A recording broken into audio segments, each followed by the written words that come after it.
Hi, welcome back to part two of our media. We're going to start with media bias. So the first thing we're going to start here is we need to understand that there's a political ideology of reporters. Ooh, got a typo right there. Of reporters. So reporters tend to be liberal leaning. Okay, partly because of their education levels, partly because of the nature of their work, but they tend to be liberal leaning individuals. Their point of view does leak into their stories at times based on the who they decide to interview, the visuals they put in there. When we watched that video from the professors over media, you had that commentator talk about, when she was going to do what she could to portray African Americans in a way that was not like the stereotype that you think of in certain instances of African Americans.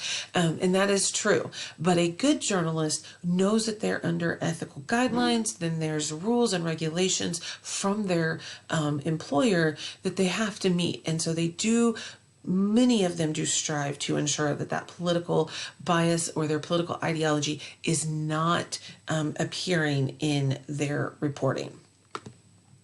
You then have the political ideology of owners. Owners of these very large corporation owners tend to be much more conservative, partly because they are, CEOs or owners of a large corporation. They want less government regulation on their corporation. They want less taxes on their corporation. Those are both things that are Republican or conservative viewpoints.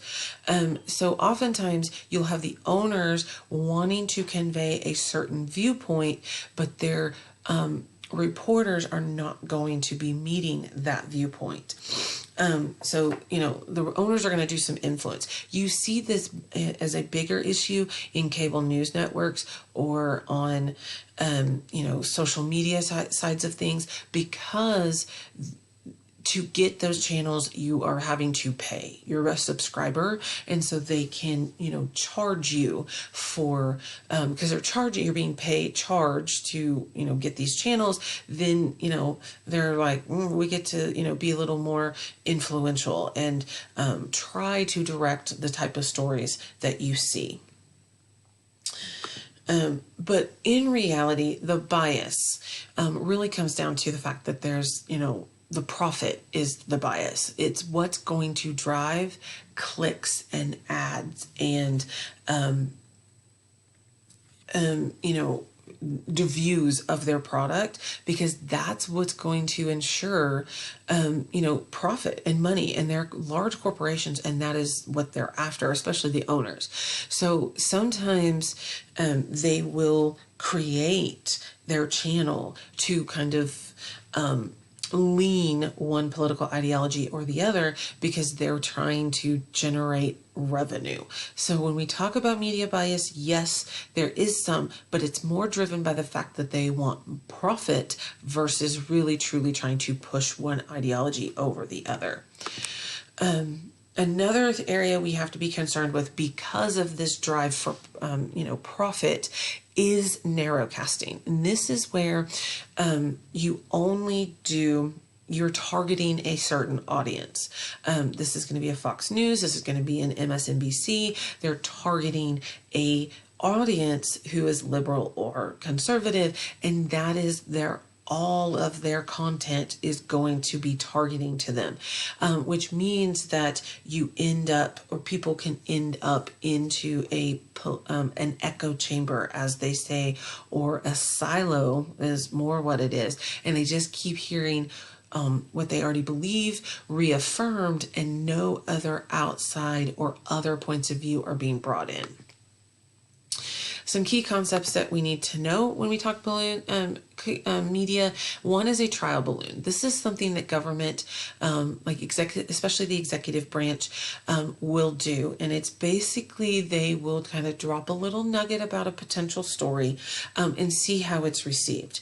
Does it get picked up? Does it start getting talked about? Then that means they've got to craft a message to try to control that narrative, because that's one way the executive branch is going to want to control the narrative.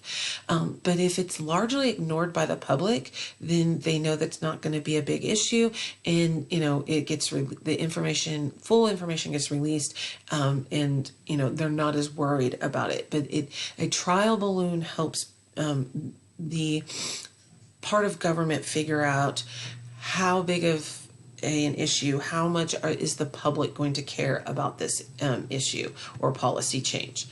Then you've got leaks. This are individuals, and typically they're even from government. The government themselves will leak information. So sometimes you'll see senior official. Well, this is someone who's been authorized to leak that information. So they tip off some news media about this situation, and it's just a way for the presidency, the president, whoever it is, to try to control the story, to control the message. Sometimes it's really like, hey, it's a leak, but and we've got a big concern, but that's more on the investigative side. Sometimes they'll do leaks to try to soften the blow, or to try to control the message. Sound bites. These, are quick, kind of very short. It used to be 43 seconds. And how much a politician could say in 43 seconds is quite a bit. And now, because of our attention span, it's down to like 15 seconds, if not less. So you've got to be kind of quick. Well, you don't get much. You don't get a whole idea of what they stand for. Instead, you get change you can believe in, or, make America great again. So, it's very short and they sound good, but it doesn't convey a lot of information. You also have press conferences. So the executive branch will hold press conferences.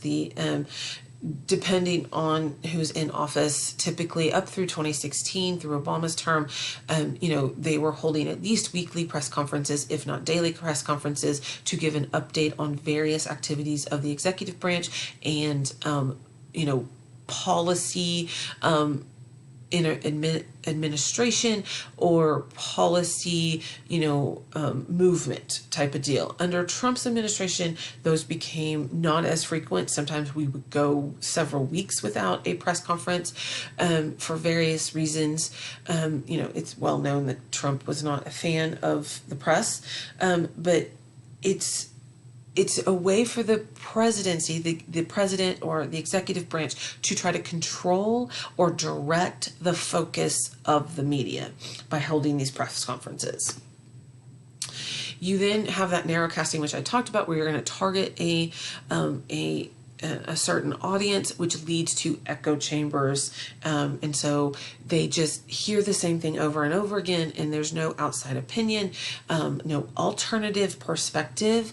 And so it very limits people's understanding of some very complex issues that we have with our government. These echo chambers tend to be consumer driven. What are they tuning in to watch? That's what we're going to give them. Even if it's, not something that the people should be concerned with, or it's not, a real big hot topic issue. If that's what's driving them to click, to read, to watch, then that's what they're going to give them. And that has to do with the fact that it's profit-based. That goes back to that profit-based issue. And it's usually ideologically oriented. So what's going to get us clicks? And it typically is going to be focused around an ideology, either conservative or liberal. And finally, we're going to talk about politics and the internet. So this is kind of the new area of things. When we talk politics and the internet as a mass tool, a mass media tool, you're going to use it for communication and organizing tool. So you're going to, communicate. A candidate's going to use it to communicate their ideas. They're going to use it to organize rallies and get out the vote, information like that.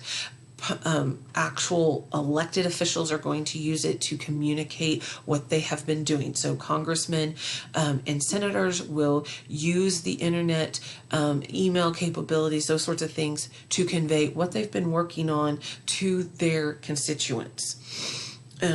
in typically you're going to get more, coverage. They can use it as a fundraising tool. So there's all sorts of ways now that people can pay through, the internet. And so it makes it easy. It's a one click, just click and enter your information. And here you can donate to this campaign and this campaign. And so you can have a fundraising activity. It's instant money. It's right there. You don't have to wait for the check to get to you. So that helps run campaigns. It has also allowed for the democratization of media. So we're seeing more democracy here because you have choice, right? You have more choice. So that's about democracy. You have a choice and you get to choose and those sorts of things. There's a downside to that because some people, don't think or really understand the idea of narrowcasting and echo chambers, and they can get sucked into this weird algorithm on the internet, and they just keep, getting their beliefs kind of echoed back to them.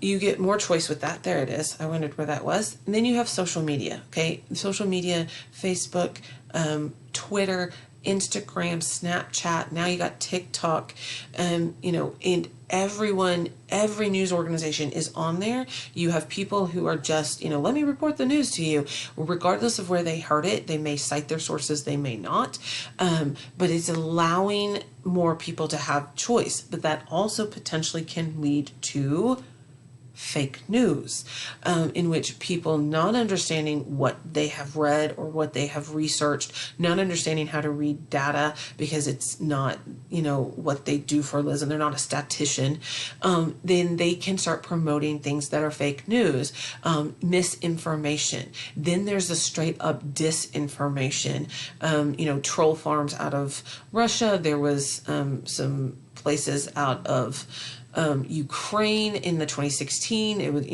Yugoslavia, I think, had some, groups that would just create absolutely fake information, put a very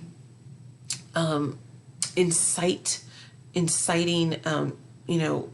clickbaity title on it, and they were generating money because it's generating money for them. So, fake news is an issue. We got to be smart consumers of media. You need to not just do vertical reading, but you have to do lateral reading. You need to go try to confirm sources for ourselves. If they are not giving you sources, then you need to be suspect of all of those things. But it does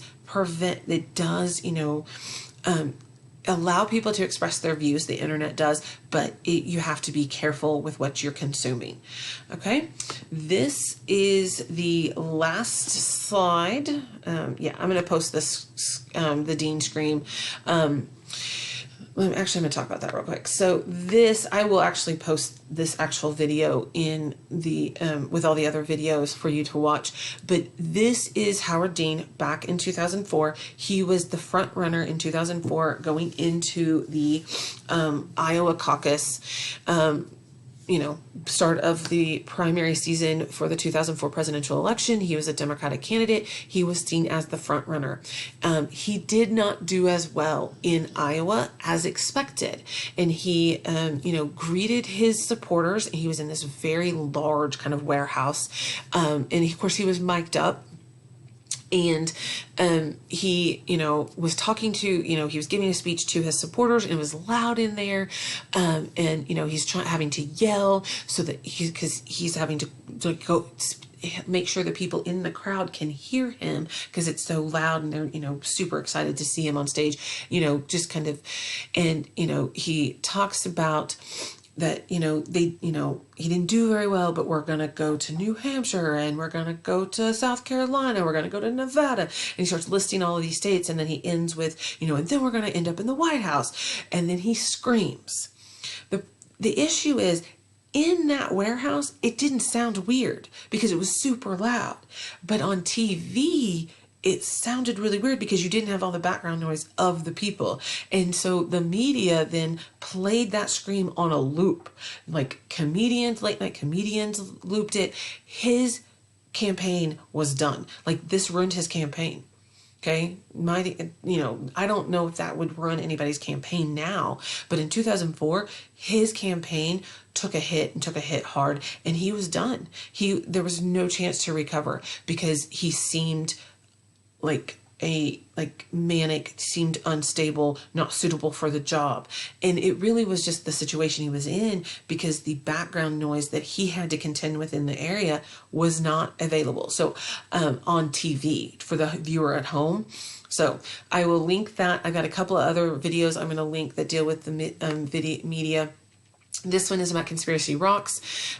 This is from this is an SNL skit that is about that deals with media and consolidation.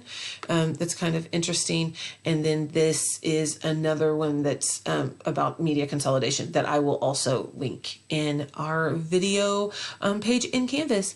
If you have any questions, make sure you reach out. Bye, guys.